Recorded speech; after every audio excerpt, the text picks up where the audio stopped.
नमस्कार साथियों, इस वीडियो के माध्यम से आप जी काठमांडू नेपाल में स्थित श्री पशुपतिनाथ जी की दर्शन यात्रा से संबंधित संपूर्ण जानकारी को आसानी से प्राप्त कर सकते हैं। अतः कृपया करके इस वीडियो को अंत तक जरूर देखिएगा। आप श्री पशुपतिनाथ जी कैसे पहुंच सकते हैं, वहां जाकर आप कहां स्टे कर सकते हैं, वहां पहुंचकर आप किन किन धार्मिक स्थानों के दर्शनों हेतु जा सकते हैं, घूमने हेतु कौन सा साधन उपयुक्त रहेगा, आदि तमाम छोटी बड़ी जानकारियां आप जी इस वीडियो के माध्यम से आसानी से प्राप्त कर सकते हैं। इसलिए इस वीडियो को बिना स्किप किए अंत तक जरूर देखिएगा। नेपाल भारत के साथ अनुमानतन 1850 किलोमीटर की सीमा रेखा शेयर करता है। भारत के 5 राज्यों बिहार, यूपी, वेस्ट बंगाल, उत्तराखंड तथा सिक्किम की लगभग 25 बॉर्डर चेकपोस्ट नेपाल के साथ लगती हैं। अधिकांश लोग सोनाली बॉर्डर, रक्सौल बॉर्डर या फिर जयनगर से ट्रेन के माध्यम से पशुपतिनाथ जी के दर्शनों हेतु नेपाल जाना पसंद करते हैं। आइए पहले बात करते हैं सोनाली बॉर्डर की। इस रास्ते से काठमांडू जाने हेतु आप जी को सर्वप्रथम अपने शहर से यूपी के गोरखपुर पहुंचना होगा। गोरखपुर से सोनाली बॉर्डर की दूरी महज 96 किलोमीटर है। आप जी को वहां बस के माध्यम से पहुंचने में कम से कम 3 से 4 घंटे का समय लग सकता है। गोरखपुर रेलवे स्टेशन से बस स्टैंड की दूरी चंद ही कदमों की है। इसके अलावा आप जी गोरखपुर से ट्रेन के माध्यम से नौतनवा रेलवे स्टेशन भी पहुंच सकते हैं। नौतनवा रेलवे स्टेशन के बाहर से ही आप जी शेयरिंग ऑटो या ई रिक्शा की मदद से आसानी से 7 किलोमीटर दूर सोनाली चेक पोस्ट पहुँच सकते हैं। आप जी को काठमांडू जाने वाली बस आसानी से मिल जाएगी, जिससे आप 12 से 13 घंटे में काठमांडू आसानी से पहुंच सकते हैं और बस का किराया 800 से 900 नेपाली रुपीस हो सकता है। अब बात करते हैं बिहार के जयनगर जनकपुर रूट की।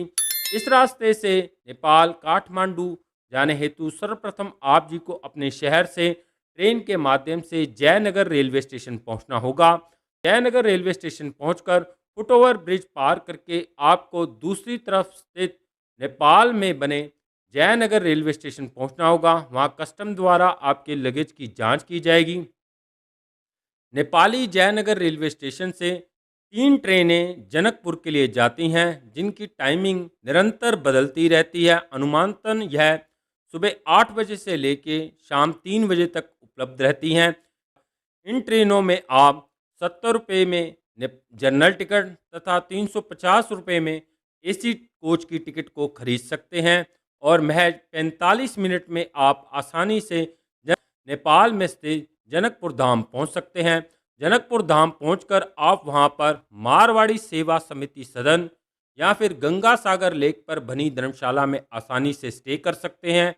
नेपाल के जनकपुर में आपको रामानंद चौक से काठमांडू जाने वाली बस आसानी से मिल जाएगी, जिसका किराया 1000 से 1200 रुपये नेपाली हो सकता है। यहाँ से बस के माध्यम से काठमांडू पहुँचने में आपको 10 से 12 घंटे का समय लग सकता है।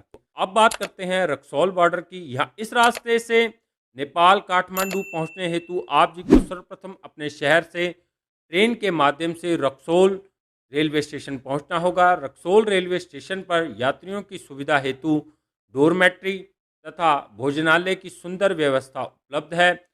रक्सौल रेलवे स्टेशन के बाहर से ही आप ई रिक्शा की मदद से आसानी से रक्सौल बॉर्डर चेक पोस्ट तक पहुंच सकते हैं। वहां से आगे बीरगंज जाने हेतु आप जी को नेपाली ई रिक्शा पकड़ना होगा। बॉर्डर पर ही आप अपनी करेंसी को एक्सचेंज करा सकते हैं और नेपाली सिम को खरीद सकते हैं। मेरी सलाह रहेगी आप कम मात्रा में ही अपने पैसे को एक्सचेंज कराएं और अपने पास 100 या 200 रुपये के भारतीय रुपये के नोट रखें। यह काठमांडू में आसानी से चलते हैं। यदि आप जी के शहर से रक्सौल सीधा ट्रेन नहीं पहुंचती तो आप सुगौली रेलवे स्टेशन भी पहुंच सकते हैं। Sugauli railway station Raxaul railway station से एक स्टेशन पहले पड़ता है। यहाँ से आप मात्र 45 रुपये में ई रिक्शा या फिर शेयरिंग ऑटो में बैठकर आसानी से रक्सौल बॉर्डर पहुंच सकते हैं। रक्सौल बॉर्डर से ई रिक्शा की मदद से बीरगंज पहुंचकर वहां से रात में बस के माध्यम से और सुबह सुमो के माध्यम से आसानी से काठमांडू नेपाल पहुंच सकते हैं। रात में बस केवल 9 बजे तक उपलब्ध रहती है और सुबह 2 बजे तक ही उपलब्ध रहती है। अब बात करते हैं कि आप नेपाल काठमांडू पहुंचकर वहां स्टे कहां कर सकते हैं।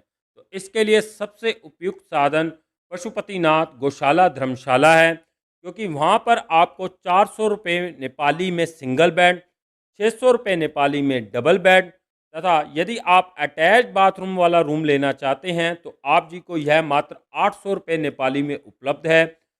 इससे सस्ते और बढ़िया रूम पूरे काठमांडू में आपको कहीं भी उपलब्ध नहीं होंगे।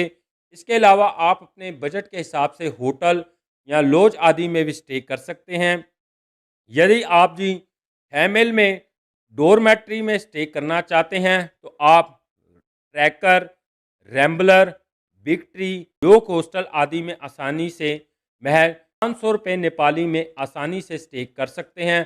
परंतु यहाँ रुकना आपके माहौल के हिसाब से कितना उपयुक्त रहेगा, ये आपके ऊपर डिपेंड करता है।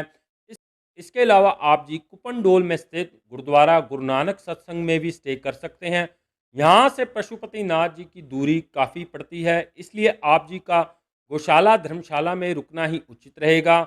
एक यहाँ से पशुपतिनाथ जी का मंदिर काफ़ी नज़दीक है, दूसरा यहाँ पर कम बजट में आपको अच्छे रूम मिल जाते हैं, तीसरा यहाँ पर 120 रुपये नेपाली में शुद्ध सात्विक भोजन की सुविधा उपलब्ध है। तो मेरी सलाह आपको यही रहेगी कि आप पशुपति गौशाला धर्मशाला में ही स्टे करें।